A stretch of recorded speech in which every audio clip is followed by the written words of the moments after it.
Karaku kowe. Kalah kowe karaku. Aku saploe mundur iki mau ketemu karo sapa ya ngarang sik sapa. Karo Bathara Narada. Lho. Bathara Narada.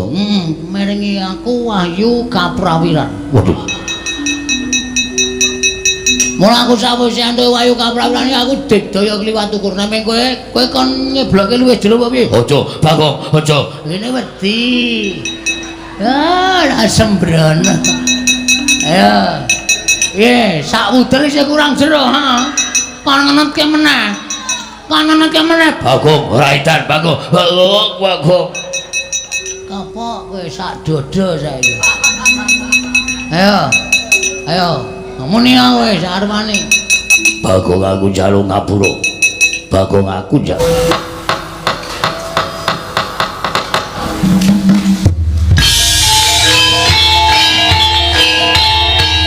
Dilanjutkan pagelaran wayang kulit semalam suntuk oleh Ki Dalang Seno Nugroho. Selamat menyaksikan.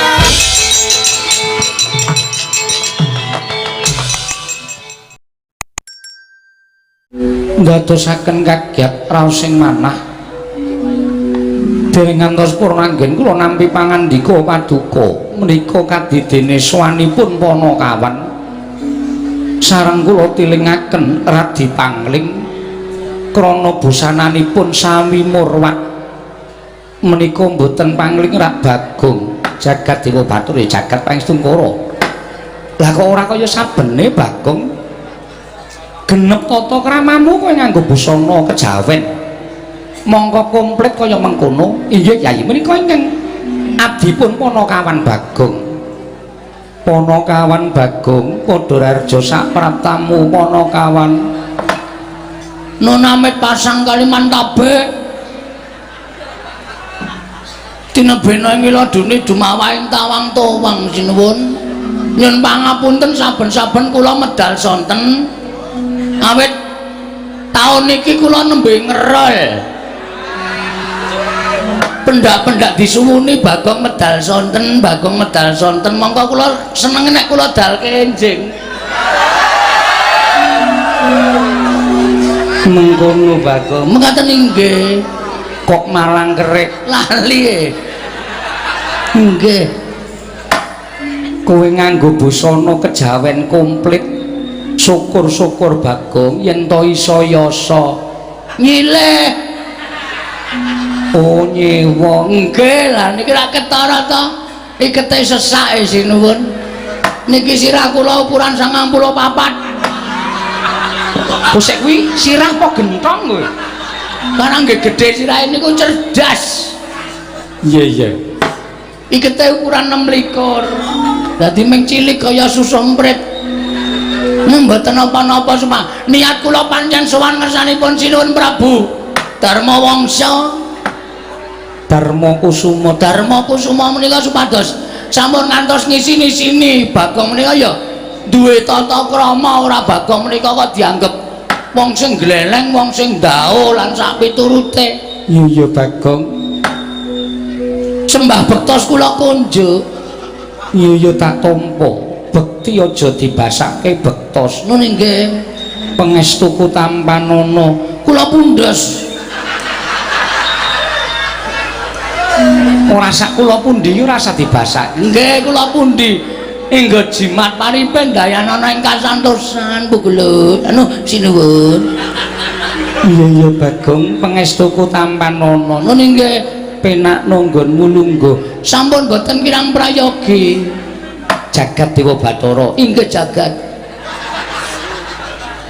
Bagong padha rarja sapraptamu pangestunipun Sinuwun Prabu Ndawarawati wilujeng niring Sambikala Prabu Sri Bathara Kresna iya bekti kula konjuk sinuwun iya Bagong tak tampa pangestuku tampanono kula pundi nggo jimat paripe dayanana ing kasantosan paring paitu paduka amawahana indah ing gesang kula po sinuwun iya Bagong iya prayoga nonggonmu lungguh sampun boten kirang sekeca wah sapa iki Gus Sinunganu Ndara Werkudara ndeng lali aku Bagong Badararja sapraptamu ngatunipun Dara Werkudara wilujeng bekti kula kunjuk nggih Den. Yo Bagong.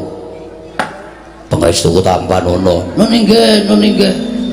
Yen iketmu sesak sesuk ning nggon aku. Oh nggih. Mesti padha karo aku. Ukuran sirahmu. Oh nggih, sampean gedhe dhuwur kaya ngaten. Tirahe mesti gedhe. Bangane gulune. Iya. Prayoga nunggu ngulungku.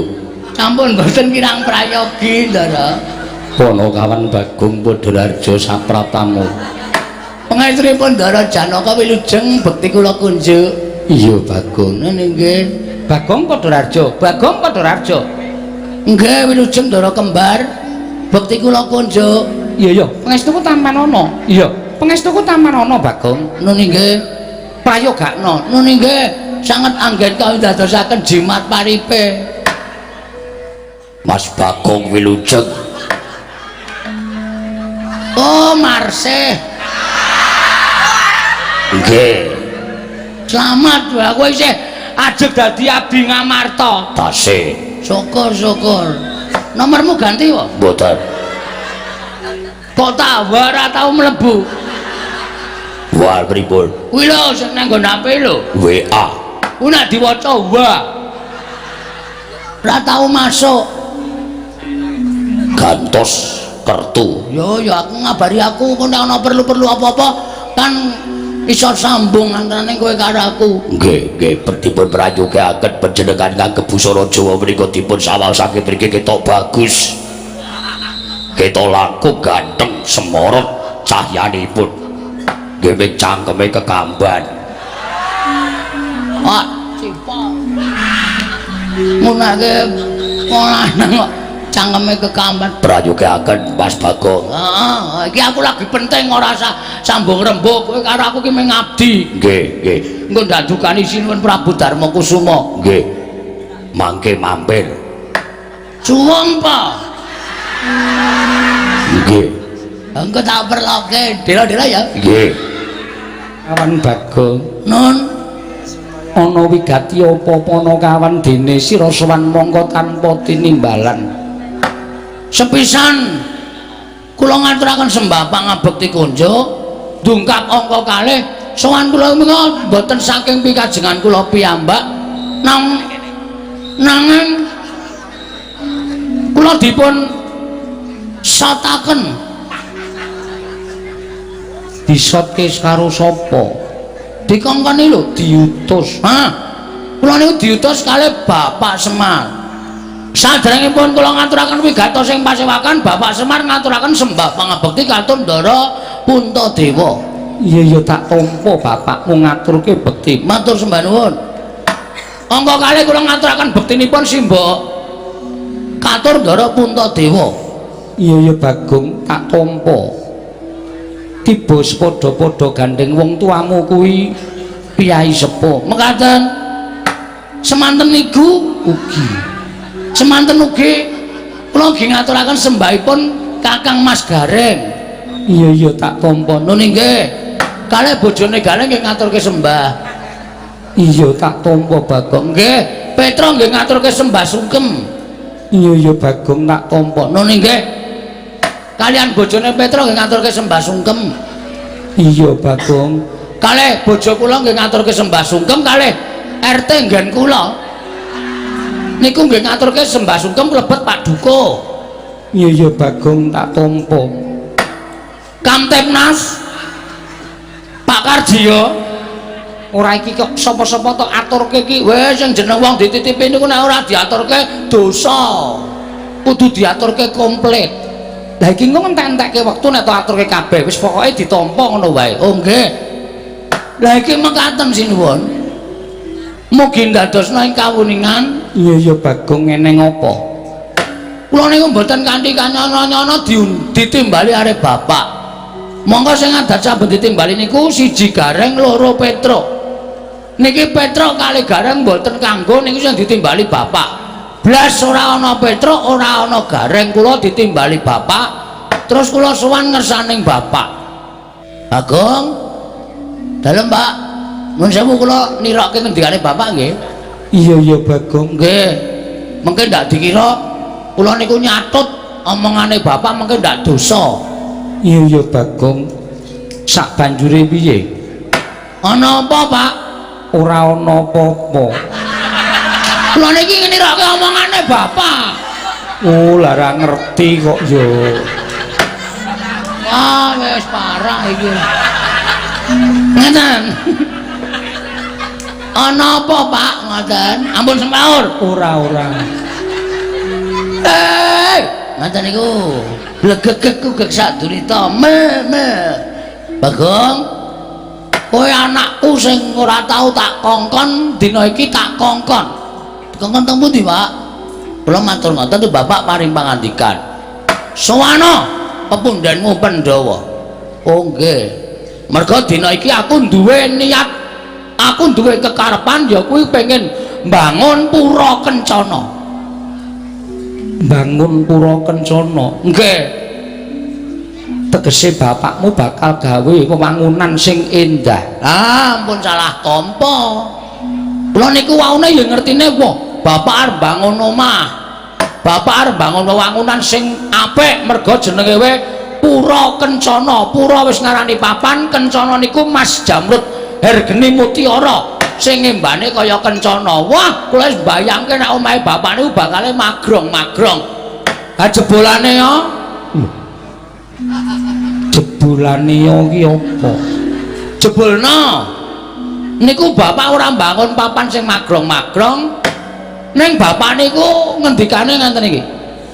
Aja salah tampa, Bagong. Aku bangun Pura Kencana kuwi ora kok papan sing magrong-magrong dumadi saka Mas Mutiara Jamrut Hergeni kuwi ora. Pura Kencana ki mung papan sanepa. Pura kuwi papan, Kencana kuwi becik. Sing jeneng lemah sing apik mesti diembake kali anu ukarane nganggo sarwa mas. Siti Mas kuwi lemah sing subur. Mula aku mbangun Pura Kencana kuwi kepengin bangun papan sing apik, sing becik, adoh saka regejegan, adoh saka suker sakit.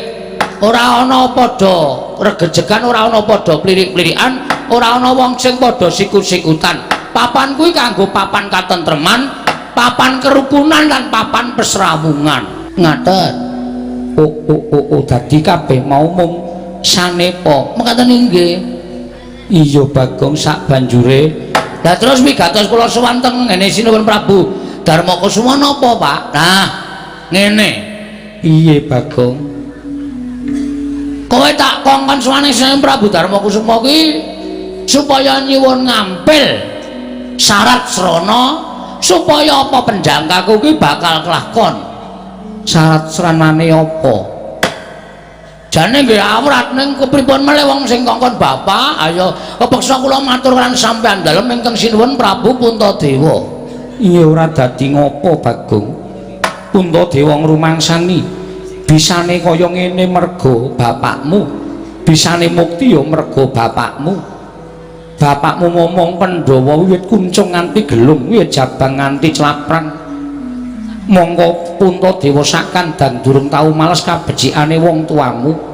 Mula dina iki dadi srana nggonku bakal males kabecikane wong tuamu nadyan durung sak traju lan durung sak bobot kelawan keluwihaning wong tuamu Bagong. Matur sembah nuwun. Mara gage matura wigatine apa sarta nyuwun ngampil apa? Apa prabaya? Mboten duit. Iya, Mboten. Panjenengan mboten presa nek saniki Semar niku wis kecukupan. iya Wis cukup menderita. iya Bagong. Nggih. Niku wis suwe. Iya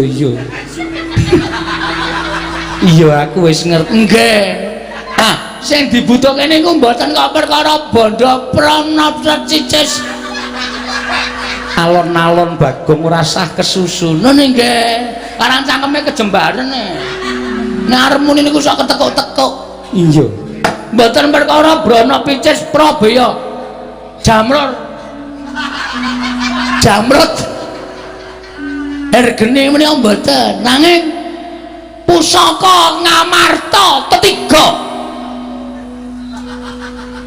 isih tenang durung ana reaksi apa-apa. Pusaka Ngamarta Tetiga inggih menika setunggal tumbak apa ya? Wah lali aku kuwi. Mau diweling kok nyatet ya ora tak catet bareng tekan kene. Tumbak Ngamarta. Nggih. Napa asmane sinuwun? Tumbak Karawelang. Nah. Tumbak tempe Karawelang. Ora nganggo tempe. Oh iya, Ding. Tumbak Karawelang angka kalih payung moco.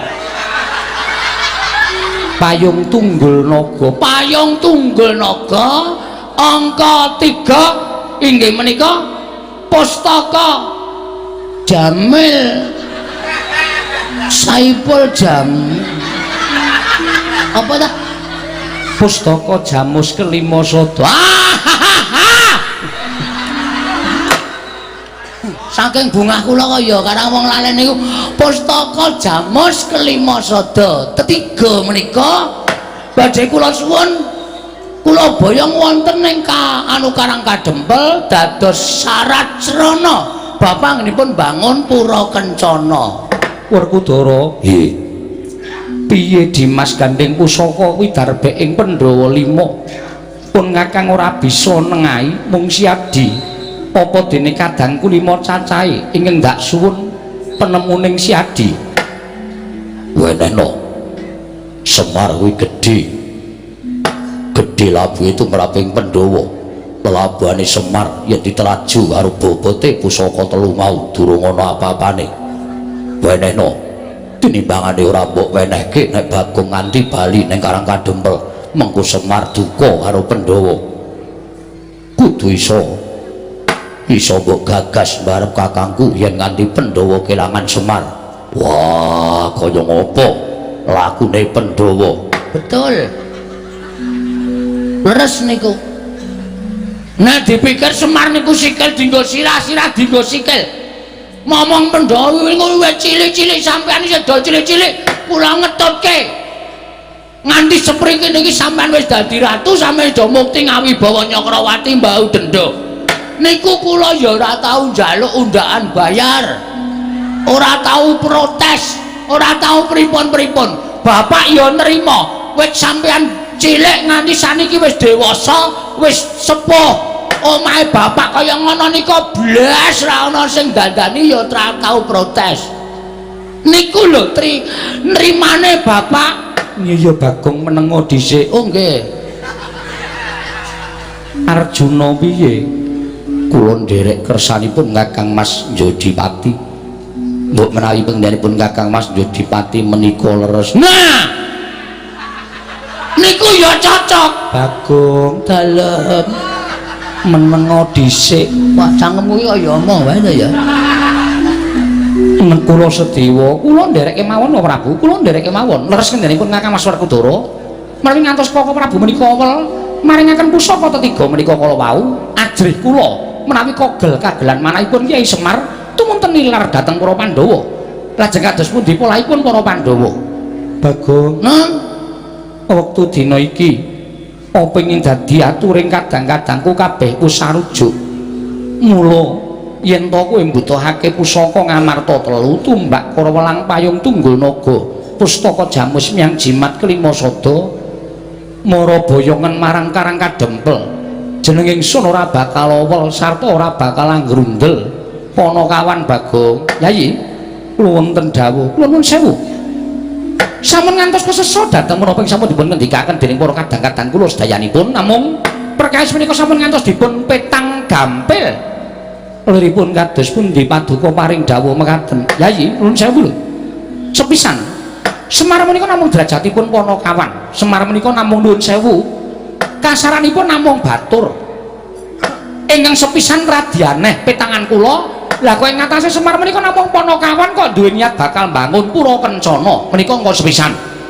Kula mboten badhe angias, kula mboten badhe ngembe. Tuwin kula mboten badhe angilani dhateng kawontenanipun Kyai Semar. Namung sedaya ing badhe katindakan menika kapetanga kanthi nalar ingkang ganep sampun ngantos buntung ing tembe wingkingipun. inggih to menawi Semar menika lair batos nyuwun ngampil pusaka ketiga menika lair batos kinarya syarat sarana mbangun pura kencana nanging nuwun sewu pemanggihipun tiyang gesang wonten ing alam padang menika wah gingsir inggih menawi Semar menika kala wau nuwun sewu wonten manah salebetipun penggalipun Kiai Semar yen to wis jeleh dadi wujuding Panakawan tumunten badhe kepengin mindak pangkatipun tumunten badhe kepengin mindak derajatipun sarana nyuwun ngampil pusaka ketiga ing pengangkah supados sesak mangke saged ngembali dhateng panguwasipun para Pandhawa lan saged mukti ngawibawa Nyakrawati mbau denda tanpa beda kaya dene para Pandhawa mila pusaka menika menawi para Pandhawa maringaken kula nuwun sewu kula ingkang badhe anggondheli Kyai Prabu tasih nganggep ing ngraka menika pengayomanipun para Pandhawa kula nuwun sewu lho kula ingkang nggondheli pusaka ketiga menika Kyai Prabu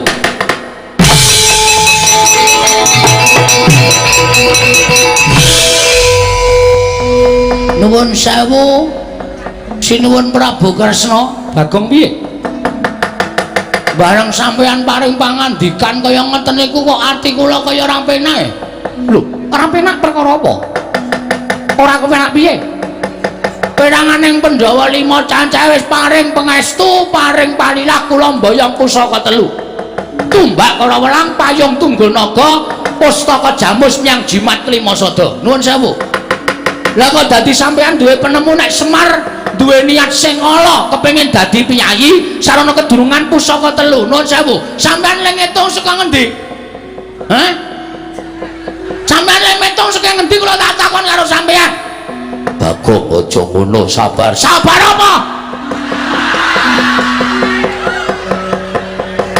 kula nganggo sandangan apik-apik kaya ngene iku niat kula tata krama niat kula sing apik-apik ora kok kepengin nesu ning gandeng sampeyan wis marai emosi ya nuwun sewu ganti kula arep nganggo sandangan Jawa ngene iki nek gentho ora gentho sisan sing jeneng sandangan Jawa niku tulus karo kabribadene wong nganggo sandangan Jawa niku atine ya budaya nek ati kula wis diobak-obak kaya ngene iki sandangan kula seleke kula wis nganggo sandangan Bagong sak asline ngenten iki nek pancen arep bebeda atine Bagong ayo ora masalah padha nun sewu lho sinuwun kula ngungkurke panjenengan ora apa-apa Bagong ngono nggih ora sah malang kerik ora sah malang kerik lha pripun wulumu kelek rungkut banget kula nggih ngingu tinggi ngawur wae pripun kula tak takon apa Semar ki diniat ta elek nek Semar niku nggadah niat sing elek niat sing ora prayoga bingek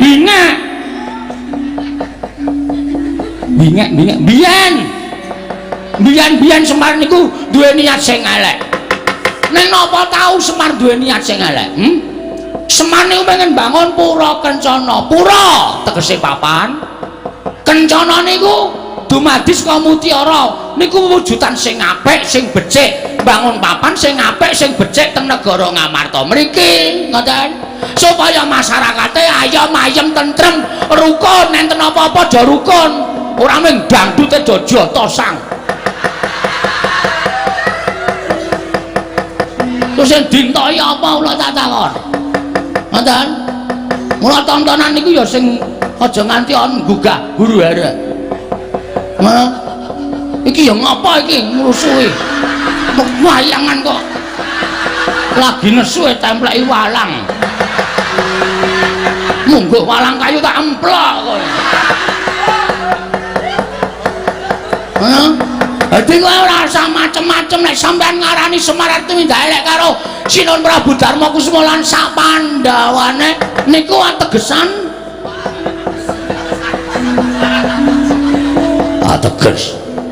ateges niku ora pati seneng nek tegesan kula seneng ngoten tegese sampean padha karo ngirani dadane Semar sane ngene nek sampean munekke Semar kaya ngeten niku kula tak bali nang Karang Kadempel terus kula tak omong karo Semar Mir Ning ana sing ngalang-alangi. Sapa sing ngalang-alangi? Sing ngalang-alangi Prabu Kresna. Kowe dianggap kepengin duwe derajat pangkat kaya wong Pandhawa. Mula kepengin kenggonan pusaka Ngamarta telu. Kresna kok dadi ucape kaya ngono. Tak luruke ning Darawati. Wani bapak karo bapak. Wani ye. Muni wani tak du saiki kowe. Gene sampean ora wani kok ngelele wong sampean ae dhewe ora. Lho, aku ki ra ngelele. Ngelele wae. Kok ngono ora ngelele. Kowe engko nek Semar pengen kenggonan derajat pangkat kok ora ngelele iki. Dasarmu apa? Aku mung bedhek. Bedhek ning ngarani wonge. Wah, kok saya Werkudara sabar. Iki lagi gayeng nek babeh ora. Kowe arep ngejawab apa wae? Kowe arep ngejawab apa? Jane ngeten mawon. Berarti sing ngepalangi Ratu Darawati. Sing ngepalangi Prabu Sri Bathara Kresna. Oke, ora masalah. Kula ora wedi karo sampean. Kula ora bakal mundur sejangka. Ngendikaning para kiai nek nganti anak iso mbelani karo bapak, niku tegese anak sing junjung karo derajate wong tuwa. Mikul dhuwur mendem jero karo wong tuwa. Iso nyuwargake wong tuwa kula. Bapak niku kula punjung ingkung gajah saben dina niku ora bakal iso males kabeciane wong tuwa. Sranane men kula kudu iso mbelani karo bapak. Oke. Sari karep sampean pripun? Aku wis kentekan kata-kata iki. Kalimatku pun telas. Niki anane meng adu otot tak ladeni adu otot. Adu kekuatan tak ladeni adu kekuatan. Wis ben luweh modar nang kene ya wis ben. Kemropok tenan pikir aku iki. Nek carane kaya ngene lara atiku. Bapak dunekke kaya ngono. Karepe piye? Ayo wang-wangsulan. Aja meneng wae. Wang-wangsulan ngeten iki Bagong. Metu njaba. Ngoten. Gampun. Kula niki rasa dikon metu njaba wis bendina tatoke njaba. Mengke ndak perkarane berat. Ngoten. Rasa to omongi. Ngoten mawon. Kula mben ngendika pripun-pripun? Rupak wani, jembar wani, padangane wani, petengane apa meneh?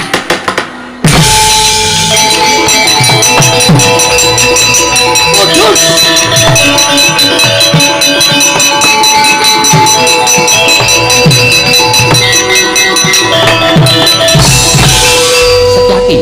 Setyaki. Siraman nganggo tirtaning kesabaran aja ngono Setyaki Dimas sing sabar. Kanjengipun. Kula Prabu menika sembahan kula. Nek Kula Prabu dicecamah dening wong kono-kono, kula ora nrimake sing nyamah upamane sapepadaning ratu menika pantes ning derajate ngaceplek ape kok ndrewili kaya grojokan karo weteh kaya bedhe sewu nang pategalan. Nek boten kula sing nandingi ora bakal rampung-rampung. Oke.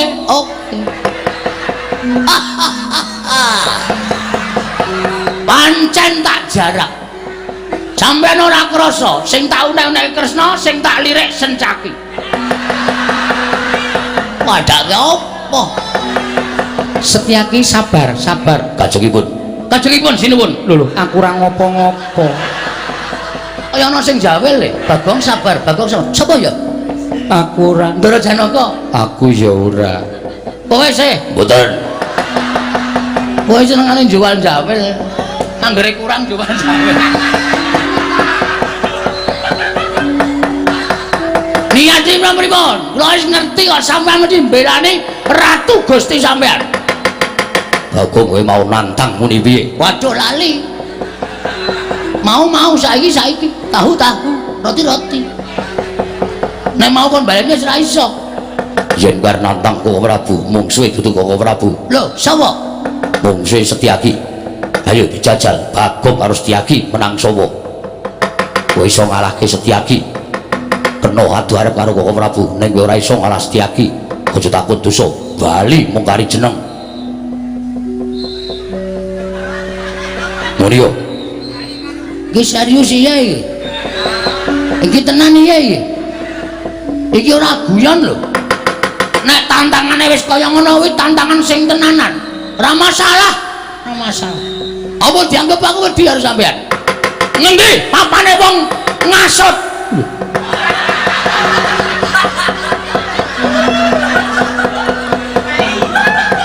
Saidan. Dora werku dora ampun guyu. Niki lelucan kula niku dienggo penonton, dudu nggo pemain. Sampeyan niku pemain. Pemain kok guyu ayo ora apik. Apa kadhe? Tayone arep wani jebul ming. Kon ngasut. Ayo wani ya. Tura wani aku. Metu njaba ah. Oke. Metu njaba ke. Terima kasih diingatkan. Boleh. Iya, wis rasa kuwatir senjake mesti tak tokke njaba. Kowe rasa kuwatir. Ayo dengar ayo, tatutke ora bakal wedi karo kowe barat.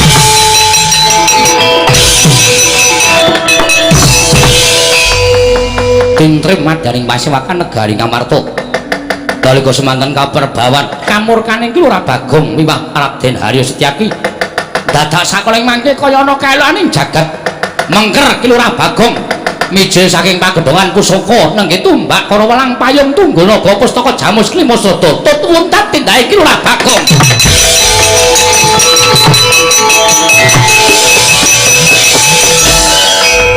Senjata cakra ingkang tanpa beda panggraitaning kaya menungsa lumrah. Mulat tumbak para welang payung Tungganaga tutuntat tindake ora Bagong. Mijil saking Kancing Blingingata Ndarawati nderekaken lampahing pusaka tetiga wow.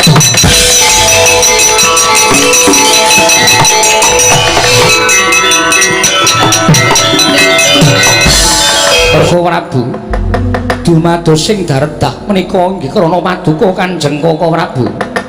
Mila saged boten saged perkawis menika kedah paduka ingkang nganyirep dhateng kamurkanipun Panakawan Bagong. Nokna ngestaken dawuh Arjuna wonten dawuh. Ayo nderek pun Kakang aja nganti iki dadi perkara kula dherekaken. Ayo Yayi.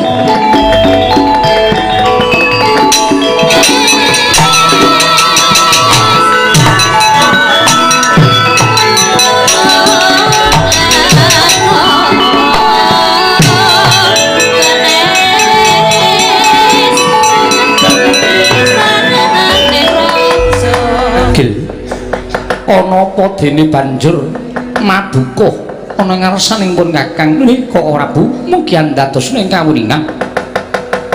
Menapa Kakang Prabu boten sumurep kaelokan ingkang dumados wonten negari Ngamarta? Ana apa Sedewa?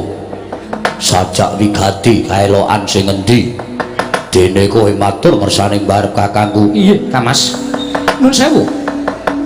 Kula piyambak ugi gumun namung emanipun ingkang sumerep lah kok namung kula piyambak ketitik saparipurnanipun lampahan menika teka mboten dipun rembak dening Kanjeng Koko Prabu miwah Kakang Mas Jodipati. Kaelokan apa Dimas? Sareng mengkeripun Bagong kula sumerep wonten ing antariksa wonten cahya 3 cacahipun mongko menika sareng kula taliti jebul cahyanipun pusaka Ngamarta. Inggih menika tumbak kala welang payung Tungganaga miwah pustaka Jamus Myang Jimat Klimasada.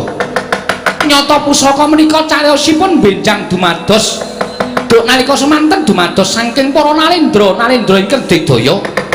Mila panggraitanipun lan prabéda kados dene titah swantah. Mbok menawi sami ngleresaken menapa dados penjanganipun Lurah Semar ketitik pusaka. Nalika semanten kumleyang piyambak tutuntat lampahipun ki Lurah Bagong Koko Prabu.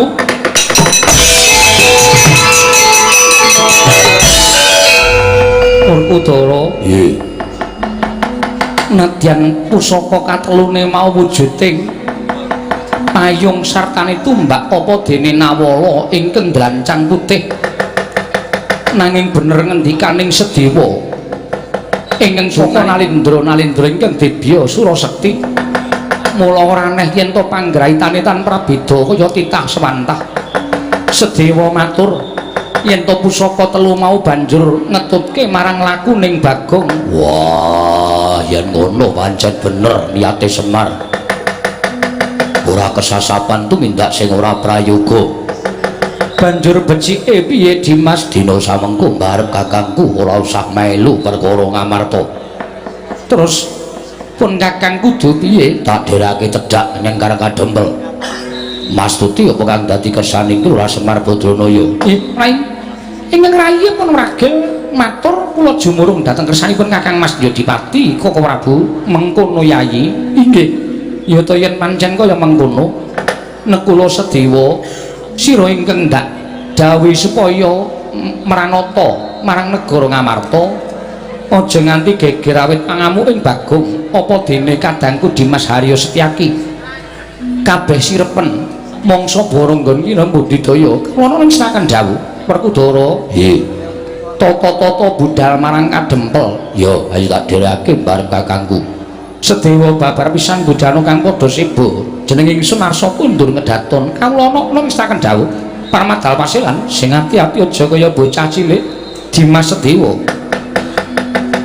Purna daton jrok saking dambar kena kinampit gambaran gading kadhiraken sangganing peromban cedhi manggung ketanggung Japa Paloro ingkang sami ngambil pacaraning keprabon gawis-gawis tinggal saking Mandra tindaknya Sri Naralata katinon saking Mandra kaya tansah ngerang penggali sang nata wau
kaget kowe tak timbali Duri Koko Prabu paring dawuh menapa lan wonten kewajiban menapa ing badhe paduka paringaken dhateng rayi garba ruji dina samengko iki mau kedaton Ngamarta geger dipun sababaken sowane Panakawan Bagong ing nalika semana diutus dening Kakang Semar Badranaya nggone kepengin bangun kayangan Setyaki wonten timbalan Cobriya rasane atiku dene Kakang Semar kok pengen bangun kayangan mongko dadak nganggo syarat srana pusaka 3 cacahe.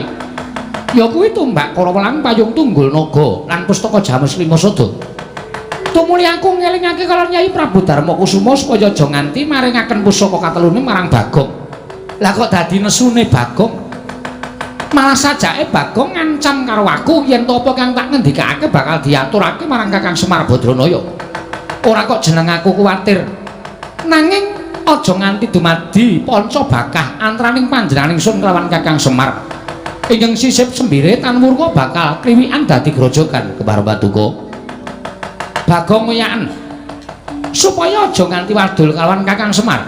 Nanging yen Bagong tetep bakal wadul marang Kakang Nayantaka Setyaki kowe tak paringi Purbawasesa. Bri ngestaken dawuh. Pangkatipun ing rayi benjang menapa ora ketang sambo Baraca lintang mangkata dina iki gage mangkata Setyaki mundhak selak adoh playune Bagong Bri ngestaken dawuh Prabu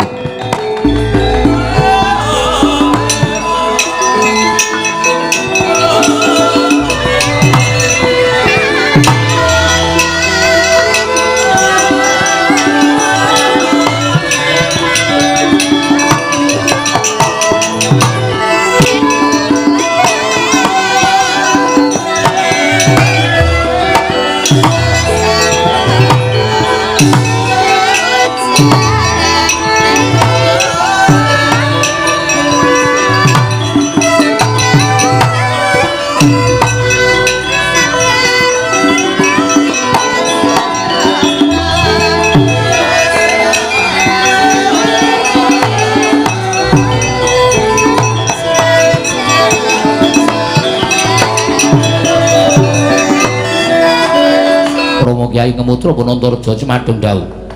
Eneng apa Pak kok ngawe sangganing para anak-anak kabeh? Gatot wonten timbalan. Antarja wonten timbalan. Antasena piye Pak? Dina iki kowe tak utus supaya goleki menyang endi dununge Bagong. Lho, Ponokawan Bagong sowan wonten negari Ngamarta. Ya pancen mengkono. Diutus dening Semar Badranaya kene bakal bangun kayangan. Nanging wigatine Bagong ingkang kepareng bakal amboyong wujuding pusaka telu. Dialing-alingi sarta dialang-alangi karo wakmu Ndarawati. Nganti kewektu pangandikane wakmu Ndarawati sing ora ngepenake pikire Bagong. Iya. Wekasan Bagong nesu kabeh sing diketikake dening wakmu Ndarawati bakal diwadulake dening Semar Badranaya. Mula aku nampa timbalaning barep kakangku. Aja nganti Bagong dipulosara karo wong Ndarawati. Luwe-luwe pamanmu Setyaki ngebanget ngabekti karo bendarane ya kuwi wakmu Ndarawati. Ayo mono. Ayo mono Bagong aja nganti cilik loro gedhe eneng apa-apa sing tumanduk marang Ponokawan Bagong. Menawi kula mekaten nyuwun pamit tambeng pangestu. Menawi kula mekaten nyuwun pamit tambeng pangestu. Rama Kyai dinten samangke kula bidal. Ngestu padha dawuh penggalipun Rama Kyai Jodipati. Wah, Antasena piye, Pak? Bagong ayomono. Nek perkara ngayomi karo Bagong sarta Bagong arep dikeroyok karo wong Ndarawati, Bapak ora usah kuwatir. Ora usah kongkon anak-anakmu telu cacahe, ning cukup Antasena sing saguh mbiyantu karo Bagong. Wah, ngono iya. Terus Bapak saiki arep tindak menyang endi? Wakmu Ngamarta nganti lawan aku budal ning Karangkadempel. Wis, Bapak budal ning Karangkadempel, Kakang Garukaca budal ning Karangkadempel, Kakang Antarja budal ning Karangkadempel. Bagong aku sing bakal menehi pengayoman. Yen nganti Bagong cilik loro gedhe ning apa-apa, kowe sing tak tempuke. Ora usah kuwatir. Bagong karo aku luwih kepenak, aku ngoko Bagong ya bakale ora duwe rasa jigo pekewuh karo aku. Mergo aku wis klina srawung karo Bagong. Ndak pasrahke karo kowe. Bapak tindako nganti karo Siwa Puntadewa lan Kakang Garukaca Kakang Antarja budal ning Karangkadempel mesake Kakang Semar. Wah, cap bagus Antasena ya. Aku tak mangkat Bagong openono. Tak openane Ponokawan Bagong aja kuwatir ya, Pak.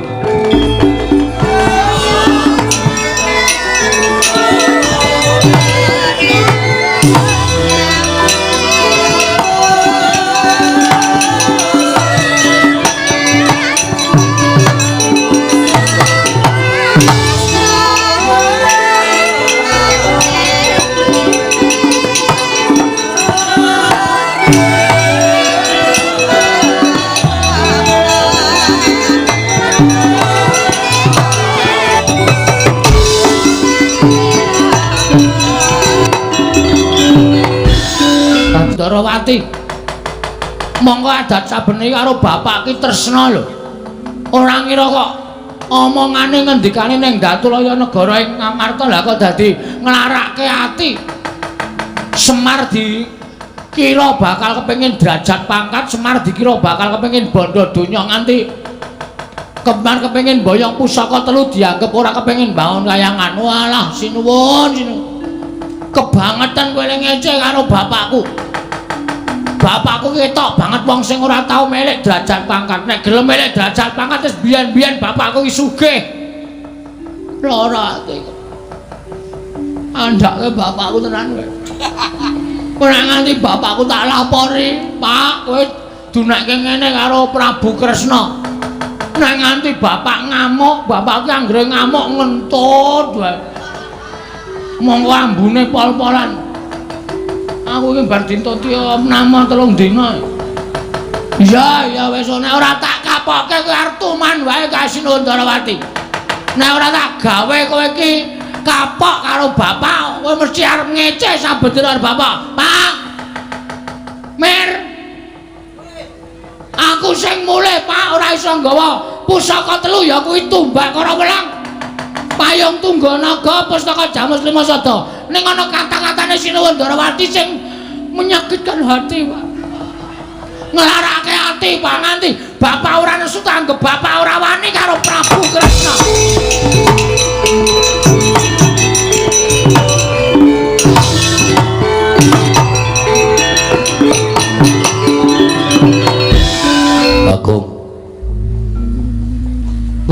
malih niki Ndara Setyaki. Iya. Enten apa, Gus?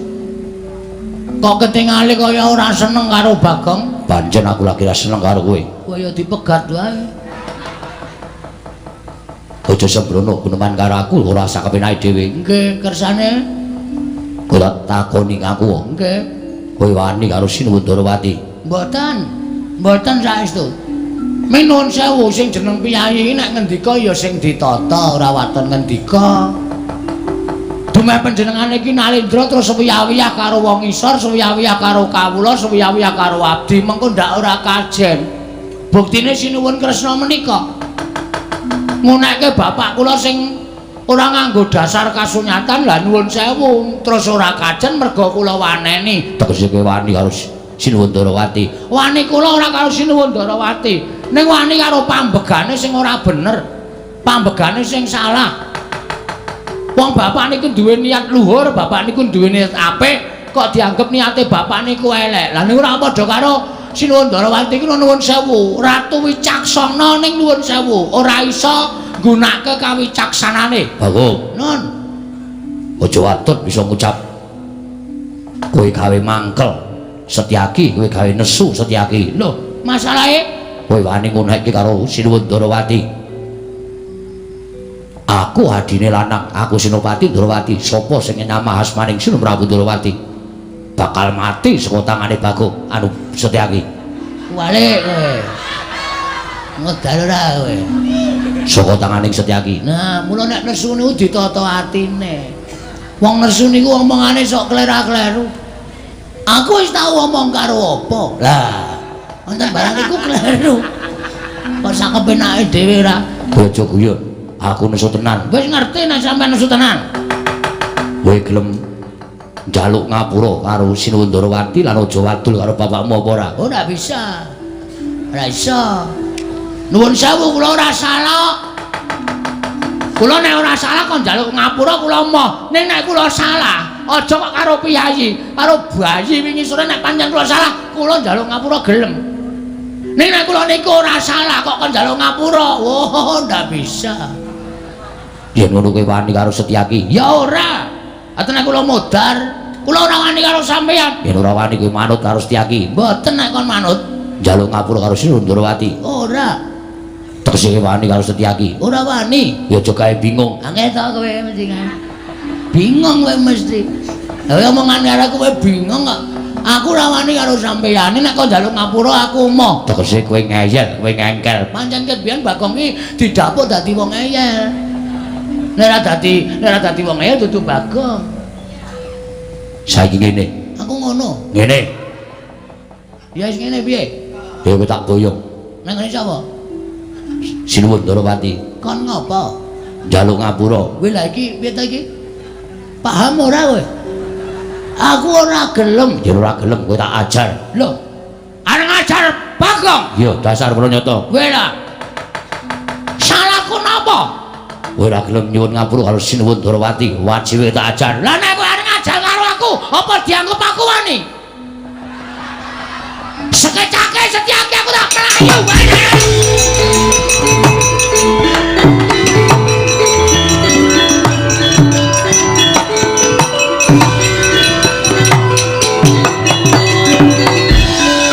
Wah, kok awur-awuran jan. So kerantapan kaya ngene.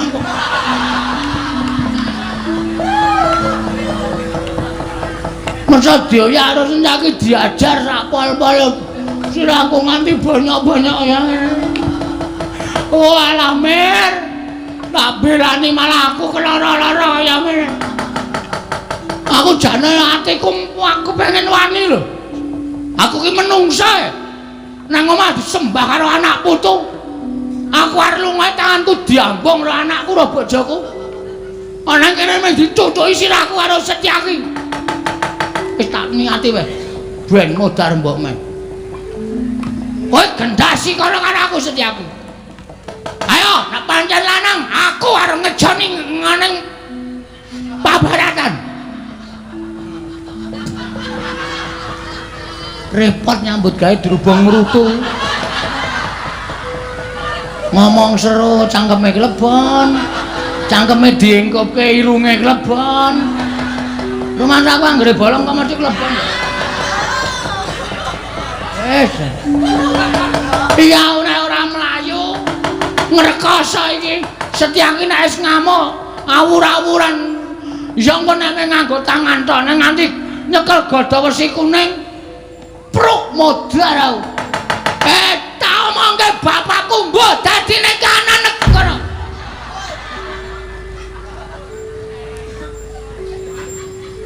meripat gedine semono kok ora weruh peteng jonggolmu wah wis iki patiku nang kene iki rono ana Setyaki mrene cekel Satpol PP Gomnan lungguh sing penak mengarep mati kok lungguh sing penak mbok wis ngene wae langsung tes ngono gak modar kula ngerti nek sampean mesti diutus Ndara Kresna kon nyekel kali kula mriko dicekel Ndara Setyaki ajeng mlayu sampean methoke mriki nggih to wae pancen apa-apa pancen ajeng dipateni kula mati ora apa-apa ning titip anakku mlima mangopeni bojo kula aja lho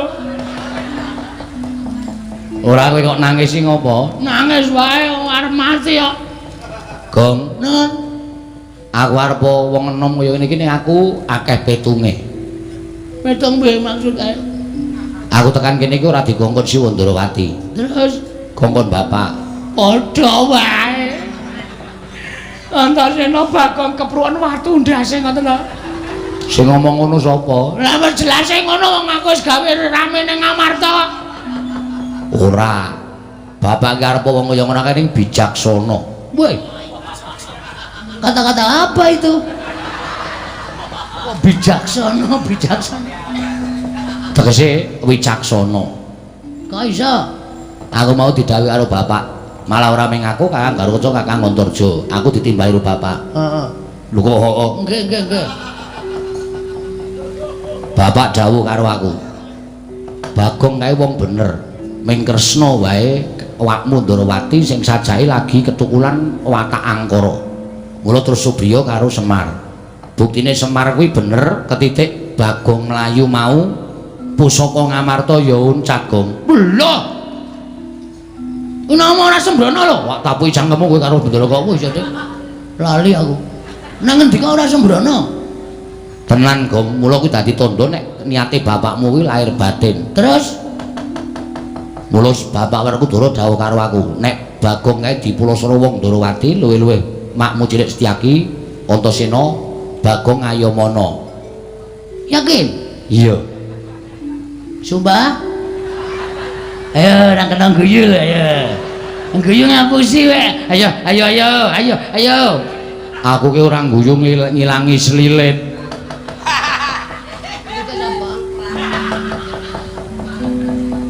Satria kok seliliten ora guyu to ora lahir batin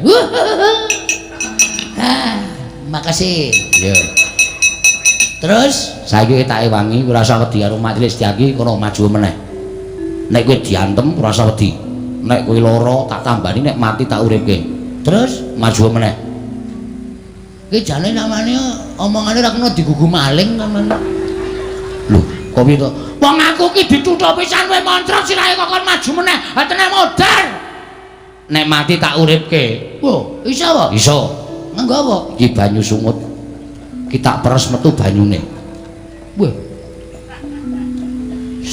sepet dengkulmu mlocot kowe tak peres metu banyune tak tambahke ning kowe nek kowe lara tak oleske mesti tekaning pati nek tak olesi mesti urip mah iki tak sembrono iki kudune iki nek diolesi iki urip aja tekaning pati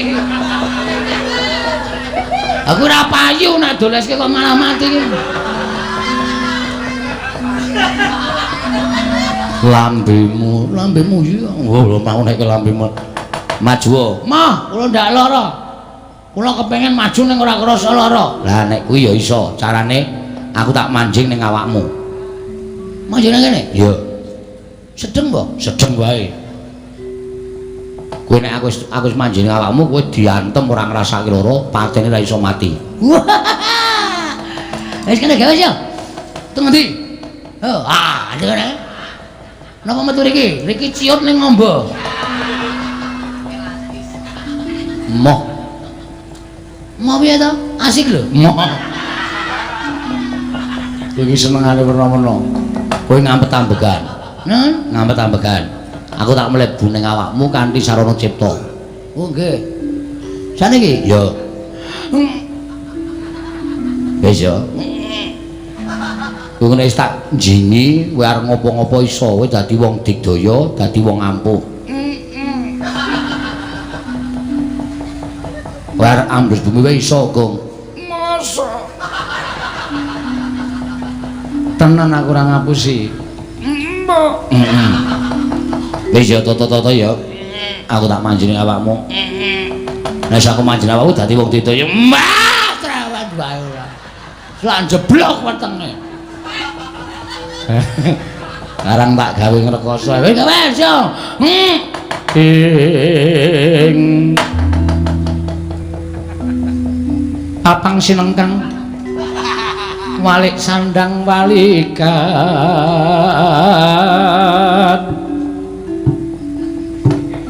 godhek kok simbar jojo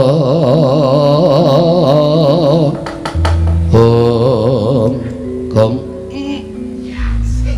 wis Wis mlebu? Wis. Lho kok ora kerasa ya? Edian. Biasane iki kerasa ya ora kerasa. Aku wis ning awakmu. Empana? Wis.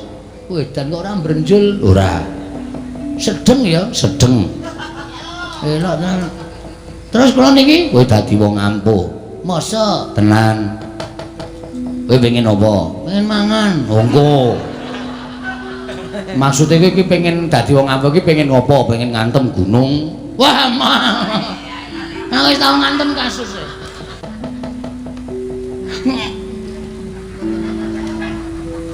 Iya. Ngopo kok ora sida? Engko nek ora ambles aspal e. Maduk ngono ya menyonyo tenan. Yakin, kowe yakin iso ambles bumi. Nek nganti ora iso kok nyalahno aku. Oh nggih. Muni attention. Terus bumi. Nggih. Iso to? Sakit e. Peteng banget. Lah iya. Jero bumi iku ora ana listrik. Wah, mah grayah-grayah. Wah, apa iki? Kutelo. Gede tenan e. Iki tak panenane. Ning aja nganti wite ambruk dadi. Sing duwe wit iki ngertine telone isih thukul bareng dijabut ning gagang tok. Wegah aku. Aku metu. Lah ngapa e? Nggo persiapan lebaran. Lebaran kok ndul saiki ora moh, ora nyolongi. Aku moh. Ya wis ora. Nek ning njeron bumi mlaku biasa kena. Oh lah ya, wah jan kaya nabraki lemahe kaya tembus. Weh lah. Sapa wae? Kok guyang-guyu? Wah mayit to, asem. Kaya ana cengengesan dul meringis. Oh, iki mesti sarean kene iki mesti. Oke tenan lho iki lho. Oh, iso rata do mujur ngulon kabeh. Lha iki ana sing mujur ngetan iki piye iki? Madhep ngetan malah lho. Oh, arep omong-omongan ro jejere. Jedul ah. Wah. Wah. Klegan lemah aku. Ning jero bumi jan. Amo Suramanata Jayamanata. Imbang yen padha-padha. Setyaki. Aja nglereng kowe saiki. Wani karo Bagong tak tandur tak sirami cukul rambutan. Cebloke nang lemah dadi apa?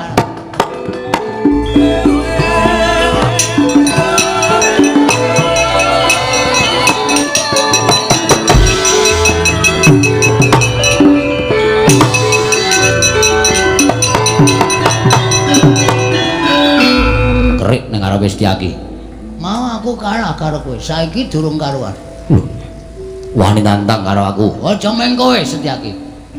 Kresna kon maju mrene. Parat. Sumbarmu malah sajak kowe wani dilat Wesi Abang. Kulino aku dilat Wesi. Padake. Yen ngono kowe wani tenan karo Setyaki. Apa sing tak wedene? Dibantangan pecah siramu. Kowe iso mecah sirahe Bagong meguru karo kowe 35 taun. Do tambahi 10. Tambahi 10 isih cerewet to, teman. Mati dening aku. Pangga tak ayunan. Apa? Apa wae nek tantang-tantangannya piye? Mati dening aku. Terus isine muni piye? Panggau tak ayuni. Wah, tak kira nek tak ayunan. Basa ora ngerti. Iki merganing patimu. Tanda dari sekaran sinom Barijoto. Sekaran jinggo. Sekaran jinggo. Aku ki nek tantang-tantangan ra tau iso. Tanggo gathel siram. Apa? Tanggo gathel siram. Tanggo gatheng. Wo gatheng tak kira nek gathel lho. Wong edan pecah. Ayo ngecak apa tak turuti.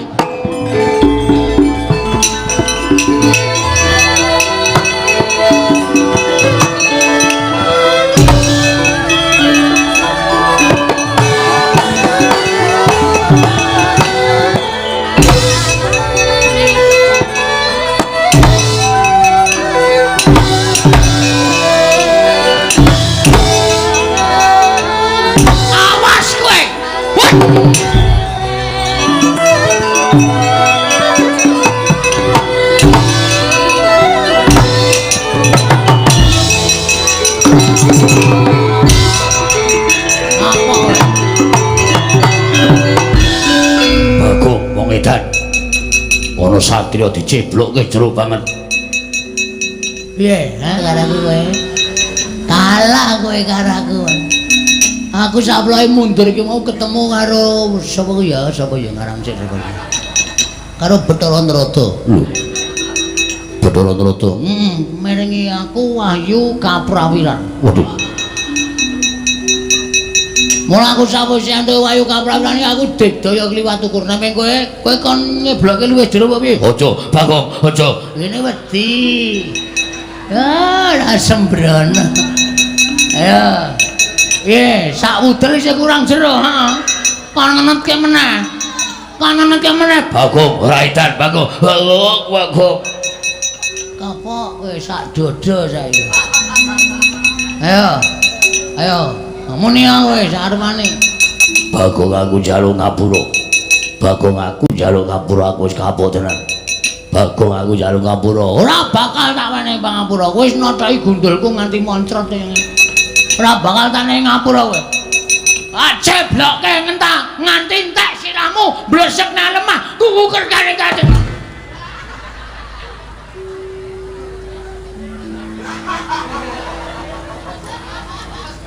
Wah. Nek metu ya omong. Metu ora omong-omong. Kene ra ya ora ngerti to. Wah, payah iki ora. Semene iki nek metu ki muni wis ngono. Ora komeng meneng wae. Kene le arep ambles bumi mempeng gedaduk aspal sirahku ora. Lah kowe tak pikir-pikir saya suwi saya gleleng, saya sombong, wegah aku. Ning jero panas. Weh, jero ki tak AC. Dengkulmu mlocot. Ana weteng kok dipasangi AC ora. Majes Setyaki Anggir Antasena ingkang ngrencangi dhateng Bagong. Heeh. Mundura. Aku diutus bapak kon ngayomi Bagong. Mula sampeyan tak dudut saka bumi. Ya, ngene lenggah sing prayoga. Terus saiki aku arep nanting karo sampeyan. Arep tak teruske nyekel Bagong. Menawi kula terusaken mungsuhe dudut sapa-sapa? Aku. Ayo jajal kok piye? Arep aku luwih enom, yo jajal. Jotos-jotosan menang sapa? Mutiar we. Padake iki gentone. Anggon jotos-jotosan mumpung ae muni ya. Wani ngono. Oh, sampluki tenan. Nggih, kula namung ngestakaken dawuh. Bagong ora salah, Le. Sampeyan dikongkon karo ratu Gustimu kena. Sampeyan ngabari karo Siwa Ndrawati kena. Ning nuwun sewu, dawuhing Siwa Ndrawati ku tok petung. Bener apa luput? Nek bener tindakno, nek luput aja tok tindakke mengko ndak kowe ora dahar nangkane ndak gabul pulute. Tegese ora ngrasake perkarane ning ngrasake dosane. Iya, nggih. Wis kono kundur. Menawa dipun dukani Siwa Ndrawati, malah golek dalan liyane dalan kene sing baku sampean kundur, rasa melu-melu. Pun sewu lho, ora jeneng ngarani pepundhenmu Siwa Ndrawati dina samangka lagi katabetan tumindak sing ora prayoga. Mula aja nganti sampean melu-melu mengko ndak kena dosane perkara iki, ndak suwun majelis daki kundur wae ning garba ruci. Ngaten nggih. Nggih, ya pamit kula wangsul.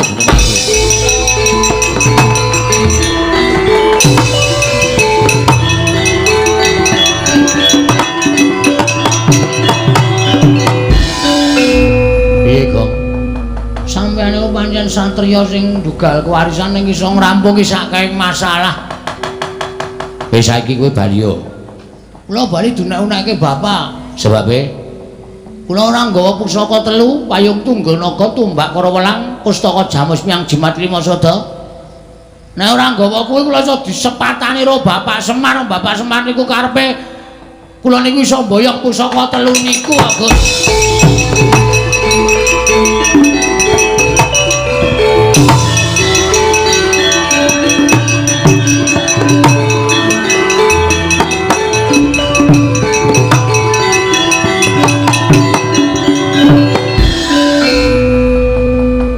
Sawangen mburimu kuwi. Lho. Rongsokane sapa iki? Ora nganakal to. Ta omongi ya. Kuwi tumbak karo welang, payung tunggul naga, pustaka jamus lima sada. Kuwi tak kandhani. Arepa pusaka kuwi mbiyen kedadian saka ratu-ratu Digdaya. Mula aja tok sepelekke. Kowe ngucap sak penamu dhewe kuwalat karo pusaka kuwi iso kowe lempoh selawase. Wah, mbok ampun ngoten, Den. Omong kok senani crebang-crebung. Oh ya ceblang-ceblung. Crebang-cebung kok ceblang-ceblung. Mula nek omong ki diatur ora sak penake dhewe. Nggih nyen ngapura. Wis kuwi gawanen. Nggih. Aturno bapakmu, nggih. Monggo nek bapakmu takon pusaka telu kuwi diaturke, ora lega atine. Lah terus Pandhawa? Pandhawa sak pirangan wis merono. Aja kuwatir. Mengko Pandhawa bakal komplit, Gong. Percaya ora ana tumindak ala ingkang tumama ning becik. Oh nggih, nyuwun pamit nggih, Den. Sing ati-ati aja kaya bocah cilik, Gong.